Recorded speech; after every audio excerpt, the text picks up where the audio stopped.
नमस्कार, मैं हूं अंकुर और आप देख रहे हैं सत्यहिंदी.com। एक नजर डालते हैं अब तक की सुर्खियों पर। देश भर में आज भारत बंद का असर दिख रहा है। किसानों ने नेशनल हाईवे नंबर 24 ब्लॉक कर दिया है। उनका कहना है कि वो 3 बजे तक हाईवे बंद रखेंगे।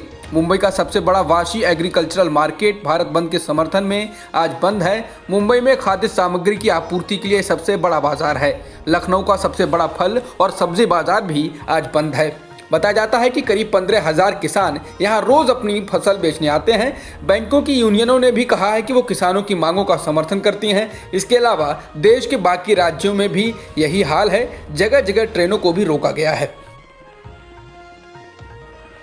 आम आदमी पार्टी ने आरोप लगाया है कि दिल्ली पुलिस ने मुख्यमंत्री अरविंद केजरीवाल को हाउस अरेस्ट यानी नजरबंद कर लिया है। आपने कहा कि किसी भी शख्स को केजरीवाल के घर के भीतर जाने या बाहर निकलने नहीं दिया जा रहा है। केजरीवाल सोमवार को सिंगू बॉर्डर पर पहुंचे थे, जहां उन्होंने किसानों के लिए दिल्ली सरकार द्वारा किए गए इंतजामों का जायजा लिया था। आपके राज्यसभा सांसद संजय सिंह ने कहा, यह काम देश के गृह मंत्री अमित शाह के कहने पर हुआ है। दिल्ली पुलिस के डीसीपी नॉर्थ एंटो अल्फोंस ने स्पष्ट किया है कि दिल्ली के मुख्यमंत्री अरविंद केजरीवाल को हाउस अरेस्ट नहीं किया गया है। वो दिल्ली के मुख्यमंत्री होने के नाते अपनी मर्जी से कहीं भी जा सकते हैं। पुलिस के ट्विटर हैंडल पर केजरीवाल के घर के बाहर की फोटो भी ट्वीट की गई है।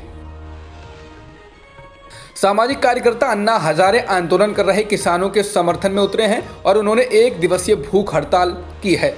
अन्ना ने किसानों का साथ देते हुए भारत बंद का समर्थन किया है और केंद्र सरकार से नए कृषि कानूनों को रद्द करने की मांग की है। हजारे ने कहा, यह आंदोलन पूरे देश में फैल जाना चाहिए, जिससे सरकार पर इन कानूनों को वापस लेने के लिए दबाव बन सके। कांग्रेस के पूर्व अध्यक्ष राहुल गांधी ने आज फिर किसानों को लेकर पीएम मोदी पर हमला बोला। उन्होंने ट्वीट कर कहा कि मोदी जी, किसानों से चोरी बंद करो। सभी देशवासी जानते हैं कि आज भारत बंद है। इसका संपूर्ण समर्थन करके हमारे अन्नदाता के संघर्ष को सफल बनाएं।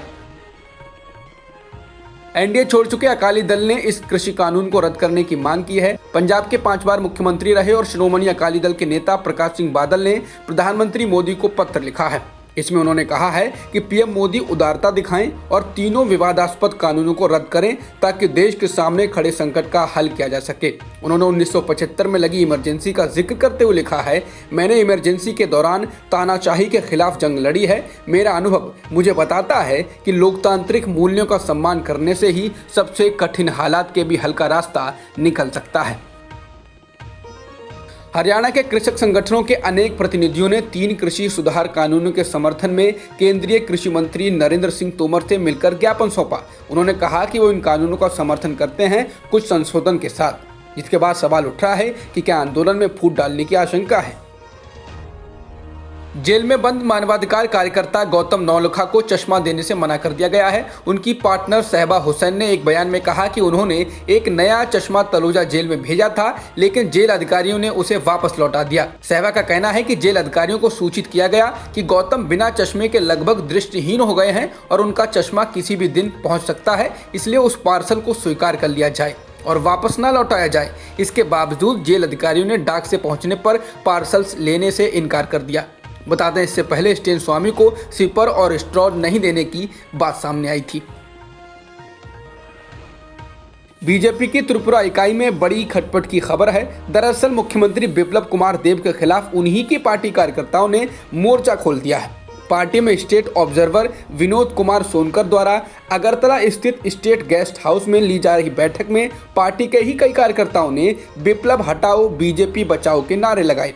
हालांकि पार्टी में स्टेट ऑब्जर्वर विनोद कुमार सोनकर ने इस पर कहा कि दल में कोई मतभेद नहीं है, सब कुछ ठीक है।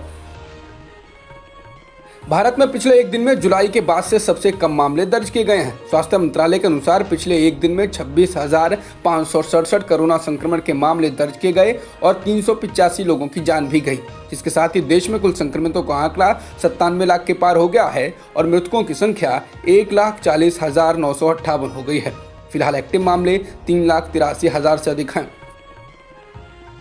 अब भारत बायोटेक ने डीसीजीआई में आवेदन कर स्वदेशी रूप से विकसित कोविड-19 के टीके के इमरजेंसी यूज के लिए मंजूरी मांगी है। बता दें, भारत बायोटेक पूरी तरह से स्वदेशी वैक्सीन का ट्रायल करने वाली और आपातकालीन उपयोग की मंजूरी के लिए आवेदन करने वाली पहली कंपनी बन गई। इससे पहले फाइजर और सीरम इंस्टीट्यूट ने कोविड-19 के टीके के आपातकालीन इस्तेमाल के लिए डीसीजीआई से मंजूरी मांगी। भारत और ऑस्ट्रेलिया के बीच 3 मैचों की टी20 सीरीज का तीसरा और आखिरी मुकाबला आज सिडनी क्रिकेट ग्राउंड में खेला जा रहा है। टीम इंडिया के कप्तान विराट कोहली ने टॉस जीतकर गेंदबाजी का फैसला किया है और ऑस्ट्रेलिया को पहले बल्लेबाजी का न्योता दिया है। बता दें, भारत की टीम ने सीरीज को पहले ही 2-0 से जीत लिया है। अमेरिकी मीडिया की खबरों के मुताबिक नवनिर्वाचित जो बाइडेन ने रिटायर्ड जनरल लॉयड ऑस्टिन को अपना रक्षा मंत्री चुना है। 67 साल के जनरल ऑस्टिन इस पद पर पहले अफ्रीकी अमेरिकी होंगे। ओबामा सरकार के समय उन्होंने अमेरिकी सेंट्रल कमांड का नेतृत्व किया था। हालांकि उनके नाम पर संसद की रजामंदी भी जरूरी होगी, क्योंकि उन्हें रिटायर हुए अभी 7 साल से कम वक्त हुआ है। बाइडेन का यह कथित फैसला उनके राष्ट्रीय सुरक्षा टीम के वरिष्ठ सदस्यों के नाम की घोषणा के 2 हफ्ते बाद आया है। अब तक की खबरों में इतना ही। बाकी खबरों के लिए बने रहिए सत्यहिंदी.com के साथ। सत्य हिंदी का ऐप डाउनलोड करें गूगल प्ले स्टोर पर।